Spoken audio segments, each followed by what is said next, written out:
Después de este preámbulo galleguista, hondamente galleguista, seguramente inesperado para muchos de ustedes, vamos a entrar en materia. Todos los que me han precedido durante todos estos días han venido avalados por investigaciones sobre lo que es objeto de este Congreso. El único que no está avalado por ninguna investigación soy yo sobre estos aspectos. Es por consiguiente necesario que dé una justificación, algún tipo de justificación, de por qué estoy aquí y por qué he seleccionado este tema. Todo empezó hace 20 años cuando con mi mujer conocí Buenos Aires y quedé subyugado ya para siempre.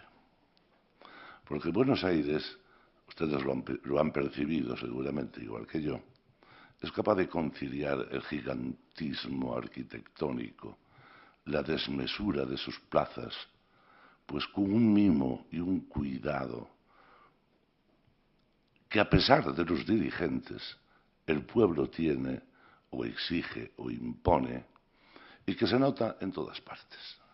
Recorriendo las calles he visto muchas veces nombres de gallegos que habían sido importantes o en la construcción de aquel país o por algún motivo.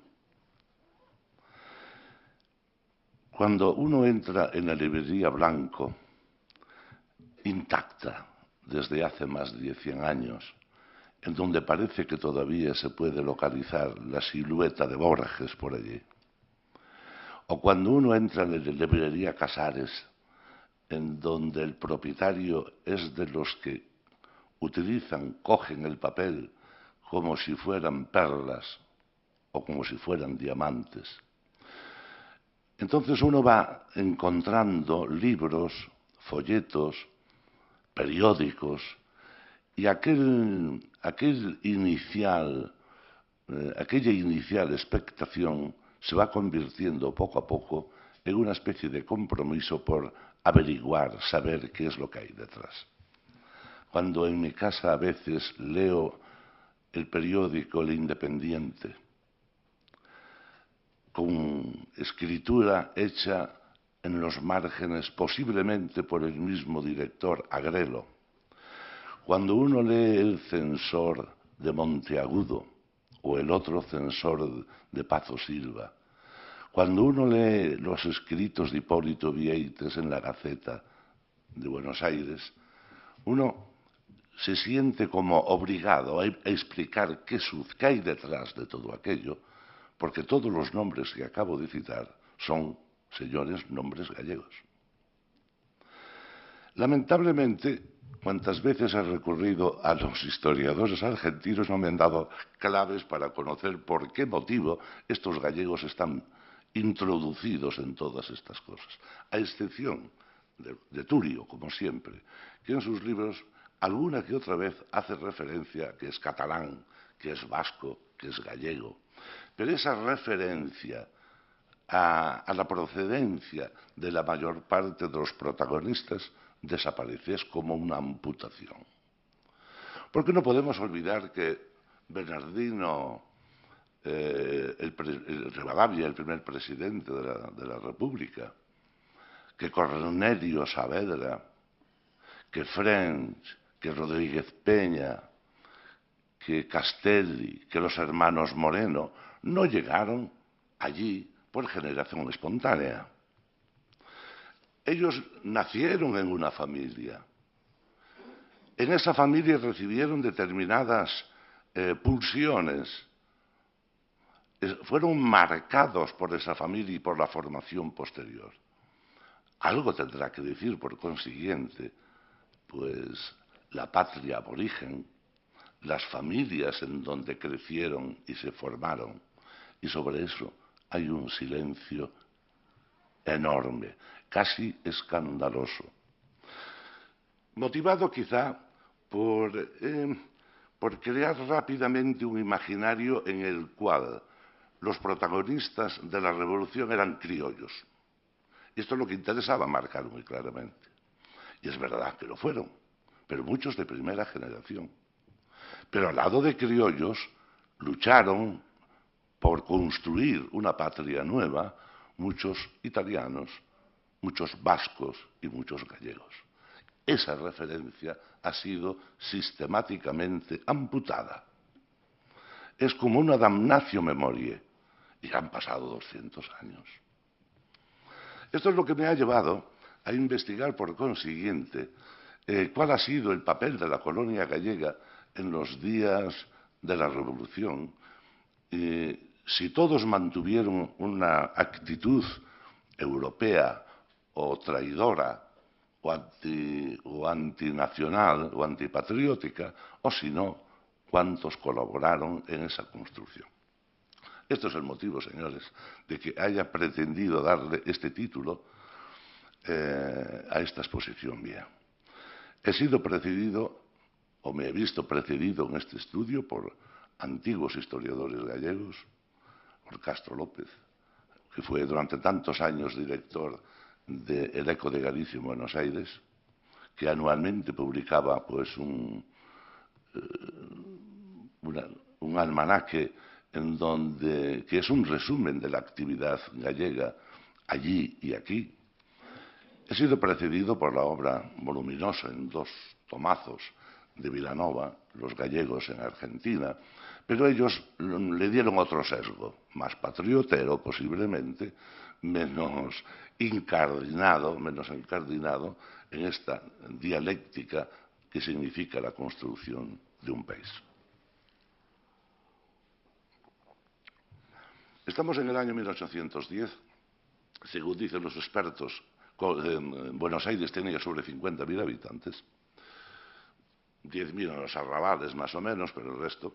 Pero la realidad, tanto en Buenos Aires como en todas partes, es que la élite era la que marcaba la ciudad. La élite. Y esa élite era una élite muy reducida. No olvidemos que el 22 de mayo, cuando son invitados a participar en la primera asamblea de lo que se va a llamar el Congreso General, fueron invitadas 600 personas exclusivamente. 600 personas que significaban eso, la quinta esencia de la élite porteña, de la élite de Buenos Aires. La comunidad gallega, por consiguiente, podemos calcular que sería sobre 2.000 personas, más o menos, pero la élite estaba representada en todos los escalones, en todas las escalas de lo que constituía la jerarquía bonaerense. Y aunque me repugna un poco dar una lista de nombres, algún nombre hay que dar para justipreciar lo que estoy diciendo. Fíjense ustedes que pertenecían al cabildo de 7 regidores que había, 2 eran gallegos. Elemento que pasa desapercibido absolutamente para todos, pero desde el punto de vista no solo cuantitativo, sino cualitativo es importante. Don Juan de Llano Insua y don Andrés Domínguez, que forman parte de este primer cabildo en el que se van a tomar las primeras medidas para la construcción de una nueva nación. Por cierto, que Llano era de aquí de A Coruña, su hermano don Pedro de Llano participó en todas las batallas liberales radicales que hubo en este país, tuvo que emigrar 2 veces a Inglaterra y murió pobre porque todo lo perdió en las contiendas políticas.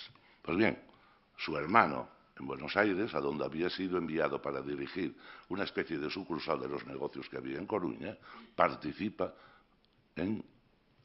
Porque hay que advertir algo importante y que yo creo que debemos asumirlo de una vez por todas, que no tiene nada que ver la emigración gallega que antecede al año 1854 a la emigración gallega posterior. A partir del año 1854, y coincidiendo con la última gran hambruna que hubo en este país, se inicia una emigración masiva, preferentemente hacia Cuba y hacia Sudamérica. Pero a final del siglo XVIII y primeros años del siglo XIX, la emigración no era masiva, era una emigración mucho más selectiva. De todos los nombres que voy a leer aquí, todos he visto sus partidas de nacimiento y sus padres tienen don, categoría que significa que pertenecían por consiguiente ya a una clase distinguida. Normalmente eran hijos o de profesiones liberales o de hidalgos. Por consiguiente, cuando emigran a los 18, 19, 20 años, a veces 17 años, llevan no solamente con ellos el apellido lustroso, sino además una formación que le fue posibilitada por la condición económica de sus padres. Con estas condiciones, al llegar a América, no era difícil, a través de una serie de estrategias matrimoniales, casarse pronto con personas de cierto encumbramiento social. Y esto va creando o va tejiendo un tipo de relaciones consanguíneas y por afinidad que van a ser importantes para su integración en la sociedad porteña, que era bastante más fluida de lo que parece seguramente.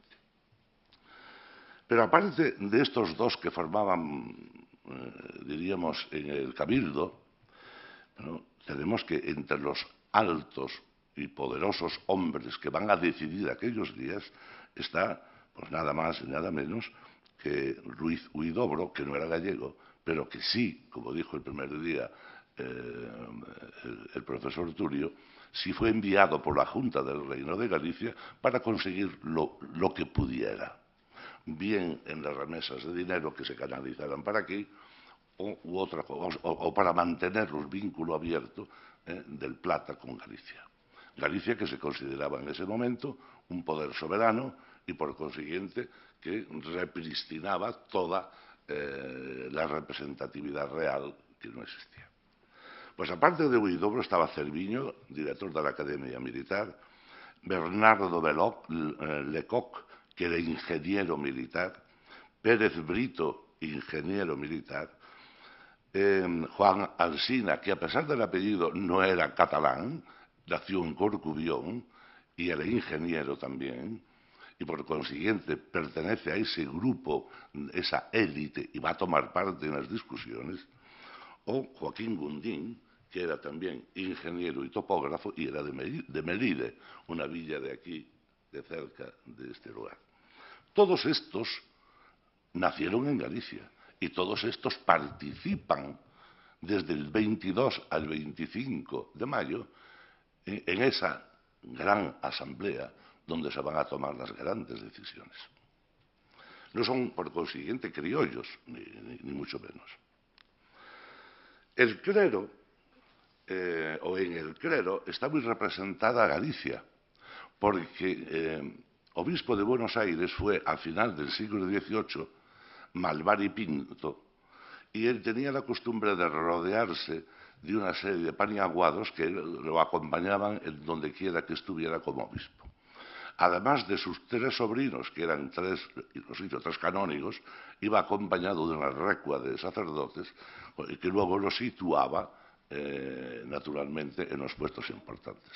Esto más, además, a través de las órdenes religiosas, explica que de Galicia hubiera en ese momento y participan en esa asamblea, pues Fray Melchor Fernández, que fue profesor en San Carlos y uno de los grandes maestros de los hombres de la Revolución, igual que el catedrático don Pedro Fernández, el cura o el párroco canónigo